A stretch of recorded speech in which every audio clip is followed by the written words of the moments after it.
Balram adalah seorang pemuda yang bukan dari keluarga kaya, bahkan tinggal di lingkungan yang mungkin sangat kumuh dan sering difitnah, dianggap budak oleh oknum-oknum orang kaya. Namun ia mampu menjadi pria terkaya di India. Dan inilah Balram kecil merupakan anak yang sangat miskin. Walaupun begitu, Balram merupakan anak yang sangat cerdas di desanya. Bahkan Balram mengidolakan politisi sukses di negaranya. Namun di akhir film pun kalian akan terbenguk melihat sifat asli dari politisi yang dibangga-banggakan Balram. Di dalam kelas, Balram ditanyakan oleh gurunya, di hutan ada satu hewan yang hidup dalam satu generasi, dan Balram menjawab, The White Tiger atau harimau putih. Dan itulah judul dari film ini, menggambarkan Balram adalah satu orang dalam satu generasi yang akan menjadi orang besar di masa depan. Tak lama kemudian datanglah vilien kita atau Tuan Tanah Mahes yang merampas setengah penghasilan dari warga desa hanya untuk mengenyangkan keluarganya sendiri karena ia punya tambang di desa Laksmangar atau desanya Balram. Dan ayah Balram pun ditampar oleh anak pertama Tuan Mahes, dan kejadian itu pun disaksikan oleh Balram. Ya, bayangkan betapa sakit hatinya Balram melihat ayah yang ia cintai ditampar di depan matanya sendiri. Dan bayangkan betapa malunya ayah Balram ketika harga dirinya diinjak-injak di depan mata anaknya sendiri. Pasti kalian akan merasa geram dengan vilien kita satu ini. Balram sebenarnya memiliki kesempatan untuk ke ibu kota karena dapat beasiswa dari gurunya. Semua harapan itu pun hancur sehancur-hancurnya karena neneknya, waduh ini neneknya kalau kalian nonton film fullnya pasti ngeselin banget bro. Menyuruh Balram untuk bekerja di kedai kopi untuk menambah penghasilan ayah mereka. Ya, ayah Balram ini mulai udah sakit-sakitan karena terkena penyakit TBC. Namun Balram tak bisa berbuat banyak karena tidak ada rumah sakit di desanya. Sebenarnya mungkin saja ada anggarannya, namun malah dikorupsi oleh oknum-oknum pejabat seperti Harvey Moise. Beberapa waktu kemudian ayah Balram meninggal dunia. 20 tahun kemudian Balram tetap bernasib yang sama, yaitu bekerja di kedai kopi bersama dengan kakaknya. Tak berselang waktu kemudian datanglah Tuan Tanah Mahes dengan putra sulungnya, yaitu bernama Asok yang baru pulang dari Amerika. Kalau di adegan pertama ia bersama dengan anak pertamanya bernama Mukesh, dan di adegan kedua ini ia bersama dengan Asok atau anak bungsunya. Membuat Balram terpelongo melihat keluarga mereka. Dan kebetulan keluarga Tuan Mahes sedang mencari supir untuk anak mereka yang bernama Asok. Dan kesempatan itulah tidak disia-siakan oleh Balram ingin melamar sebagai supir Tuan Asok. Namun Balram tidak bisa menyetir. Wah, bagaimana ceritanya mau jadi supir tapi nggak bisa nyetir. Dan ya, Balram pun meminjam uang kepada neneknya. Walaupun awalnya neneknya tidak mau memberinya karena mungkin menurut gua neneknya tetap ingin mengendalikan Balram dan justru menjodohkan Balram kepada saudara jauhnya. Tapi Balram tidak ingin bernasib yang sama seperti kakaknya pun sampai beranak pinak harus berada di bawah ketiak neneknya atau di bawah cengkraman atau di bawah kendali neneknya. Dengan mulut manisnya, Balram mengatakan kepada neneknya ia akan menjadikan keluarganya sebagai keluarga terkaya di desa Laksmangar. Ya, neneknya yang agak mata duitan pun terhayal-hayal sampai ia memberikan modal untuk Balram kursus mengemudi. Ya, betapa senangnya Balram akhirnya bisa keluar dari desanya setelah belasan tahun hidupnya yang monoton, yaitu kerja di kedai kopi, tidur, kerja di kedai kopi, tidur, kerja di kedai kopi, tidur. Waduh, betapa bosannya menjadi seorang Balram saat itu. Setelah kursus mengemudi, ia tak berpikir lama dan langsung melamar ke tempat Tuan Mahes, namun malah diusir oleh satpam di rumah Tuan Mahes. Waduh, bagaimana ceritanya? Tapi keberuntungan selalu berpihak kepada tokoh utama, di mana kebetulan saja Tuan Mahes dan Asok sedang bermain-main di halaman rumah mereka. Balram pun berteriak, "Hei Tuan Mahes, aku dari desa Laksmangar." Begitulah kiranya. Sorry, gua nggak bisa bahasa India. Dengan mulut manisnya, kalau ia dan warga desa sangat berterima kasih atas kebaikan Tuan Mahes. Padahal sebenarnya sih enggak banget sih bro. Tak lama kemudian Balram pun diterima menjadi supir Tuan Muda Asok. Tidak seperti yang diharapkan awalnya. Saat Balram sedang bersih-bersih, Asok dengan Pinky atau istrinya memanggilnya dengan menanyakan apakah Balram tahu tentang internet. Namun Balram yang tidak tahu menahu tentang internet pun dengan jujur menjawab, "Saya tidak tahu tentang internet, tapi saya bisa membelikannya di pasar." Wah, betapa ketinggalan zamannya Balram pada saat itu disaksikan oleh Tuan Asok. Ya, Tuan Asok merupakan lulusan IT dari Amerika. Balram yang ingin mengubah hidupnya pun belajar mencari tahu apa itu internet dengan pergi ke warnet dengan menanyakan kepada orang-orang yang sedang bermain Roblox.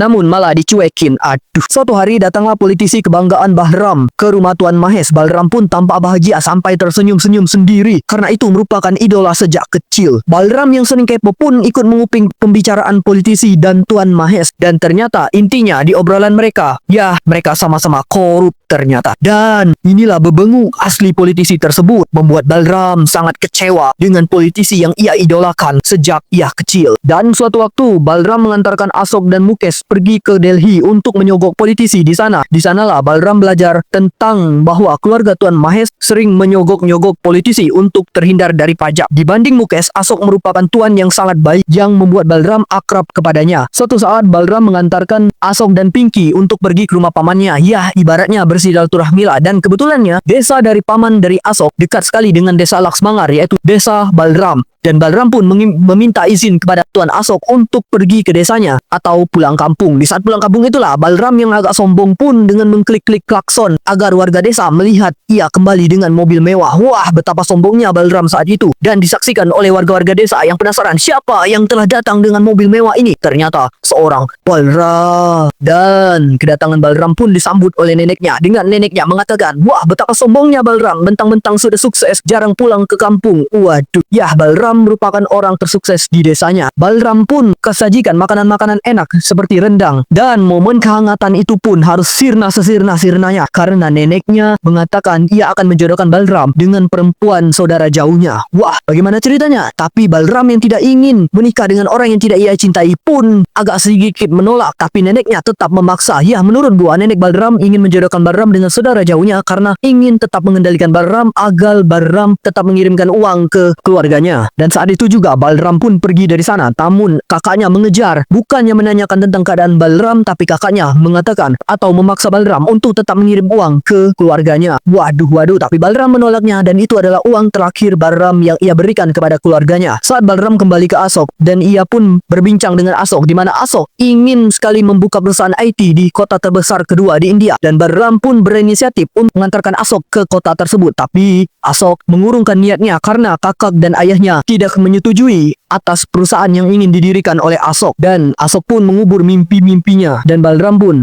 agak sedikit kecewa dengan Asok. Suatu malam saat Balram mengantarkan Pinky dan Asok pulang dari ulang tahunnya di mana Pinky yang sedang dalam keadaan mabuk pun turun dari mobil dan ingin mengemudi saat itu walaupun ia sedang mabuk dan Balram pun terpaksa duduk di belakang. Pada saat Pinky mengemudi itulah dalam keadaan mabuk ia tidak sengaja menabrak seorang anak. Pinky yang masih berjiwa kemanusiaan pun ingin turun menyelamatkan anak tersebut tapi Balram mengatakan tidak usah madam, tidak usah. Wah, sisi gelap Balram sudah mulai muncul di adegan ini. Keesokan harinya Balram pun dipanggil oleh Tuan Mahesh dan Tuan Mukesh. Balram yang mengira akan diberi penghargaan pun ternyata pada saat itu Tuan Mahesh atau Tuan Mukesh mengatakan kalau Balram merupakan bagian dari keluarga mereka. Wah, siapa yang tidak bahagia ketika dianggap sebagai keluarga oleh orang-orang kaya? Waduh. Dan ternyata Balram dipaksa untuk menandatangani kalau ialah yang telah menabrak anak itu, padahal kan sebenarnya itu yang menabrak adalah Pinky. Wah, betapa kecewanya Balram melihat buka Asok yang disangkanya adalah tuan yang baik ternyata sama brengseknya seperti tuan-tuannya. Yah, betapa kecewanya Balram sampai berteriak-teriak sendiri, berbicara dengan orang gila. Keesokan harinya Tuan Mahesh dan Tuan Mukesh menunjukkan sifat asli mereka lagi. Ya, giliran ada maunya ia berbuat baik kepada Balram, tapi setelah tidak dibutuhkan ia mengembalikan sifat aslinya di mana Balram disuruh untuk memijit kaki Tuan Mahesh. Wah, awalnya dia menganggap keluarga, tapi kok sekarang malah jadi seperti budak lagi. Namun Pinky datang dengan mengatakan kepada Balram jikalau masalah tabrak lari itu pun tidak dibawa ke hukum karena Tuan Mahesh memiliki kenalan di kepolisian. Wah, Balram pun agak sedikit senang dengan memeluk kaki Tuan Mahesh, namun malah ditendang seenak jidat saja Tuan Mahesh ini. Tapi Pinky yang masih berjiwa kemanusiaan pun menjambak bapaknya sendiri atau mertuanya sendiri. Di saat itulah Balram sudah tidak merasa bersalah lagi jika bersalah kepada tuan-tuannya atau bercurang kepada tuan-tuannya seperti menjadi supir taksi dadakan dengan mobil tuannya atau menjual bensin dari mobil tuannya atau membuat list palsu agar mendapatkan uang dari tuannya. Ditambah lagi Asok ingin menggantikan Balram di mana terbujuk oleh bujuk rayu dari Tuan Mukesh untuk menggantikan Balram. Wah, Balram yang saat itu pun sangat-sangat kecewa. Suatu ketika saat Balram mengantarkan Asok untuk menyogok-nyogok pejabat lagi di mana Balram saat itu melihat uang di dalam tas Asok yang bernilai triliunan. Pada saat itulah Balram berniat untuk mengambil uang itu, tapi ia masih mengurungkan niatnya. Dan suatu saat ia mengantarkan Asok untuk menyogok-nyogok politisi lagi. Wah, memang tukang sogok keluarga Tuan Mahesh ini ya.